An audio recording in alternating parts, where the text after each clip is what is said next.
Bonjour à toutes et à tous et bienvenue sur NTD L'Actu, votre point sur l'info de ce mercredi 7 février. Avant de commencer, merci de cliquer pour vous abonner et de liker la vidéo.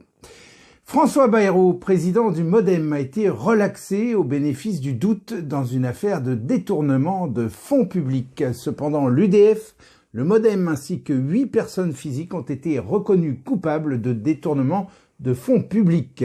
François Bayrou était soupçonné d'avoir participé à une fraude consistant à utiliser des fonds européens pour rémunérer des emplois fictifs d'assistants parlementaires alors que ces personnes travaillaient en fait pour des partis centristes.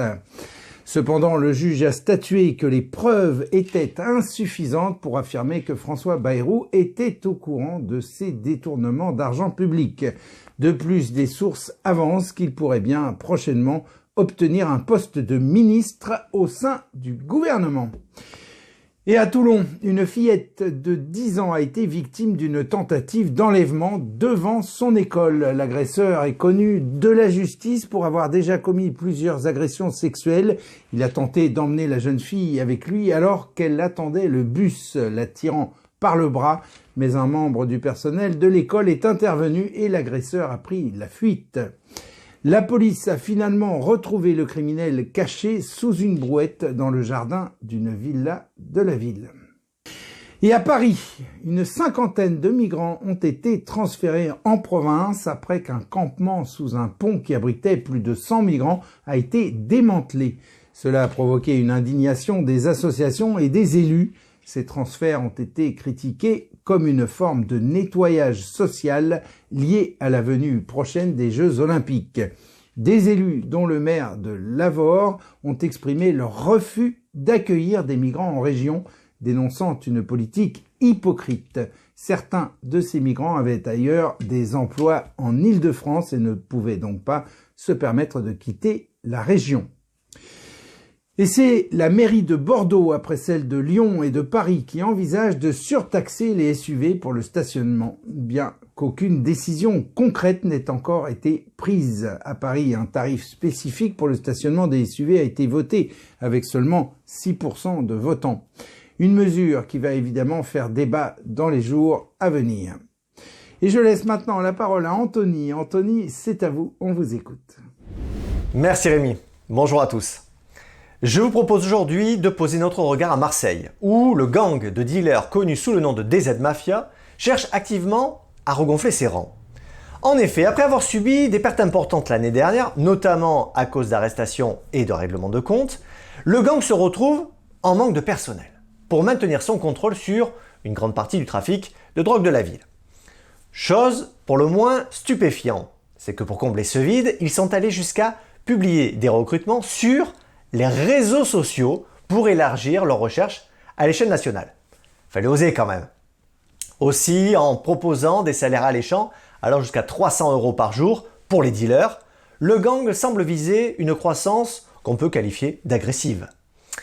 Cet épisode est malheureusement le reflet de la sombre réalité qui ronge peu à peu la France, la banalisation du trafic de drogue.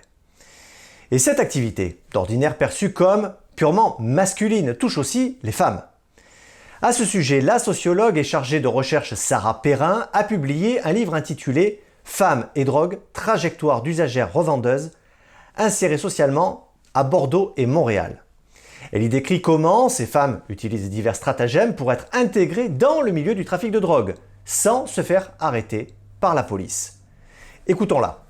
Ça fait dès mes premières années. La sociologue Sarah Perrin nous explique comment elle en est venue à faire des recherches sur le sujet des femmes impliquées dans le trafic de drogue. J'ai réalisé plusieurs travaux de recherche universitaires en licence et en master à Sciences Po sur les usages et les ventes de drogue. Et en fait, plus je lisais sur ce sujet, plus je m'apercevais qu'il y avait deux figures qui étaient complètement invisibilisées dans la littérature scientifique sur les drogues. La première, c'est une figure féminine, et la deuxième, c'est une figure de personne insérée socialement. En fait, la littérature et les recherches scientifiques sur les drogues se concentrent essentiellement sur une population masculine et précaire. Et quand on s'intéresse aux femmes, c'était essentiellement sous deux angles: les travailleuses du sexe, et les mères ou les femmes enceintes, donc sous le prisme de la maternité ou de la sexualité. Et puis, les rares écrits que je voyais sur les femmes, souvent les présentaient comme des victimes, des complices, comme des êtres fragiles, passifs, sous l'influence d'hommes. Et moi, du coup, j'ai voulu m'intéresser à un public féminin que je rencontrais déjà sur le terrain, qui était libre, en fait, dans sa déviance, dans sa délinquance, qui choisissait de revendre et de consommer des drogues, et qui n'était ni mère, ni travailleuse du sexe. Et j'ai aussi choisi de m'intéresser à un public inséré socialement, donc en emploi ou en études et en logement, parce que tout simplement, je trouve que ça révèle quelque chose de ne s'intéresser qu'aux usagers de drogue qui vont mal. Et moi, je voulais m'intéresser à des usagers de drogue qui vont plutôt bien. Et puis, je voulais aussi m'intéresser à des vendeurs de drogue dont on ne se dit pas immédiatement « Ah, ils vendent parce qu'ils ont besoin d'argent ». Ce qui est le cas pour la plupart des dealers déjà étudiés dans d'autres recherches, où en fait, ils vendent parce que ils ont moins accès au marché du travail classique, légal. Moi, je voulais m'intéresser à une population beaucoup plus privilégiée, où du coup, on ne comprend pas de prime abord pourquoi il et elle s'engagent dans la délinquance. Un autre point intéressant est de savoir comment ces usagères revendeuses font pour s'intégrer dans ce milieu.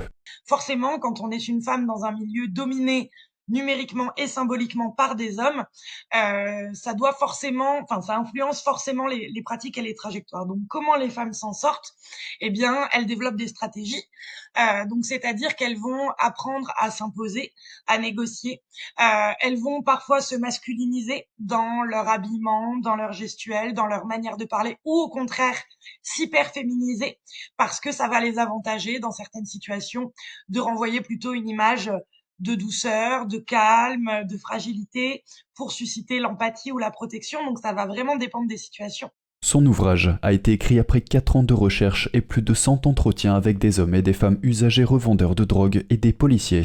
Ces femmes savent d'ailleurs comment éviter de se faire arrêter. Les usagères revendeuses savent très bien que les policiers ont plus tendance à interpeller des hommes racisés, jeunes, qui résident dans des zones urbaines sensibles, dans des quartiers prioritaires de la ville. Et puis, elles savent que l'habillement joue. Donc déjà, elles savent qu'en tant que femmes blanches, puisque la grande majorité des femmes que j'ai rencontrées sont blanches, elles ont beaucoup moins de chances d'être interpellées. Mais elles savent aussi que si elles renvoient une image de féminité conventionnelle, classique, elles ont encore moins de chances d'être interpellées. Voire, si elles sont séduisantes aux yeux des policiers, alors elles ont encore moins de chances d'être contrôlées, etc., notamment par exemple au volant. Finalement, ces femmes se font plutôt discrètes et se contentent de couvrir les frais de leur propre consommation et non de s'enrichir grâce au trafic de drogue. La mise au jour de la vente de drogue chez les femmes usagères revendeuses montre que le problème de la drogue est bien plus répandu qu'il n'y paraît. Aussi, le besoin croissant de main-d'œuvre de la DZ Mafia à Marseille est le symptôme d'une demande en drogue en constante augmentation. Rémi, c'est tout pour moi. Merci Anthony. L'Union européenne a ratifié un nouvel accord de libre-échange avec le Chili. Cet accord vise à éliminer la plupart des droits de douane pour ses exportations de l'UE vers le Chili, tout en ouvrant de nouvelles opportunités d'approvisionnement en métaux rares qui doivent servir à la transition énergétique de l'Europe.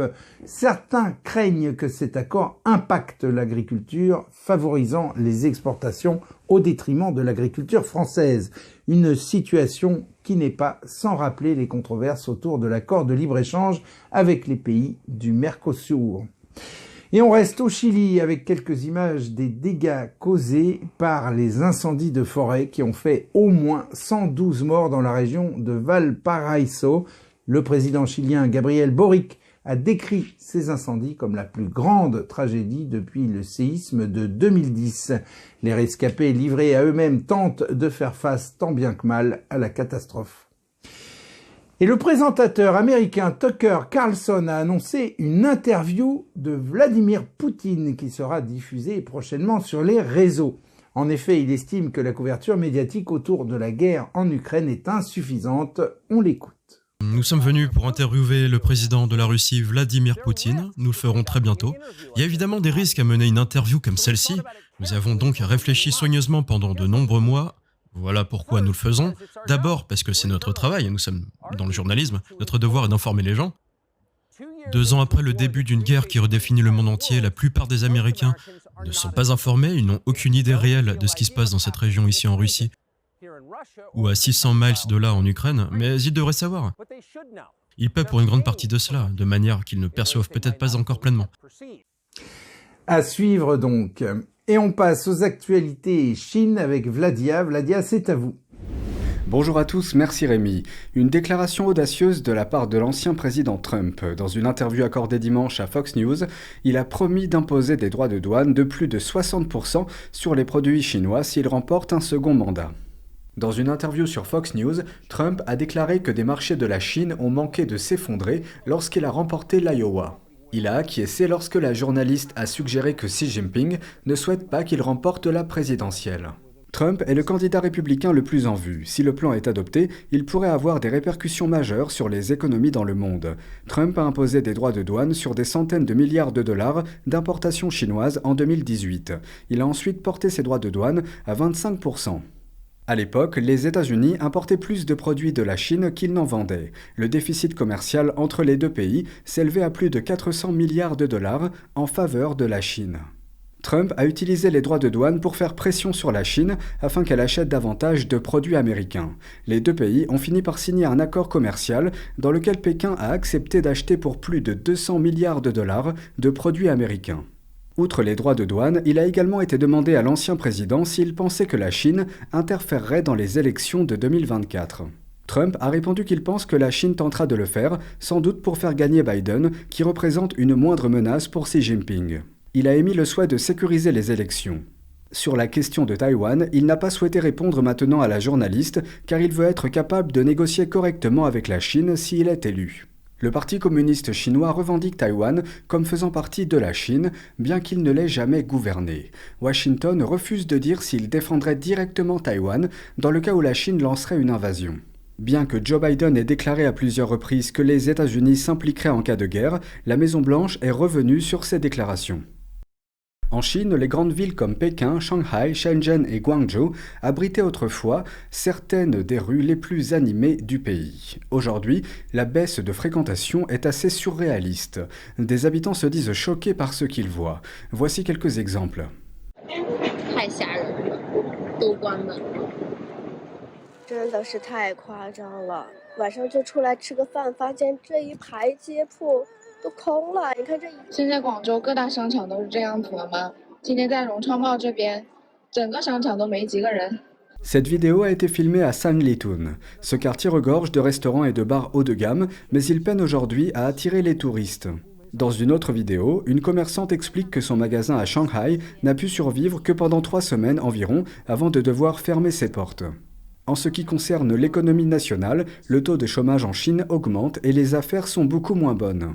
Certains habitants ont déclaré à NTD qu'ils n'achèteraient que des produits de première nécessité. D'autres ont expliqué que leurs entreprises en Chine ne va pas bien. D'autres encore se plaignent de retard dans le versement des salaires et d'autres risquent des licenciements. En d'autres termes, pour de nombreux travailleurs du pays, la nouvelle année du dragon pourrait s'avérer difficile. Et pourtant, Internet est inondé par le discours du Parti communiste chinois qui présente son économie comme florissante et sans problème grave. Sachant que c'est l'État qui donne les chiffres et qui censure le reste, croire ce que dit le régime est devenu une posture idéologique chez certains militants, mais ce n'est tout simplement pas la vérité. Je ne sais pas comment le dire autrement. C'est tout pour moi, merci à tous, merci Rémi, à demain. Merci Vladia, et on conclut cette édition avec l'un des plus grands chefs-d'œuvre du peintre Michel-Ange, la création d'Adam. Éric Besse, artiste figuratif et doctorant à l'Institut d'études doctorales en arts visuels, nous livre sa propre vision de cette œuvre. Il dit « Pour moi, cette nudité représente une absence d'égoïsme. Il n'est propriétaire de rien et semble n'avoir aucun désir pour quoi que ce soit. Même sa main tendue est molle et manque d'enthousiasme, et il s'allonge d'une manière détendue et confortable. Ce n'est pas une indication de ce qu'il ressent pour Dieu, cependant, puisque son visage est rempli d'adoration quand il regarde le divin. Il semble au contraire que cet état de désintéressement calme soit la condition préalable pour que Dieu puisse tendre vers ce qu'il a créé. » Voilà, n'hésitez pas à nous faire part de votre propre analyse de l'œuvre de Michel-Ange en commentaire. Ainsi s'achève ce journal. Merci de l'avoir suivi. On se retrouve demain à 13h pour une nouvelle édition de NTD L'Actu. Très bon après-midi. À demain.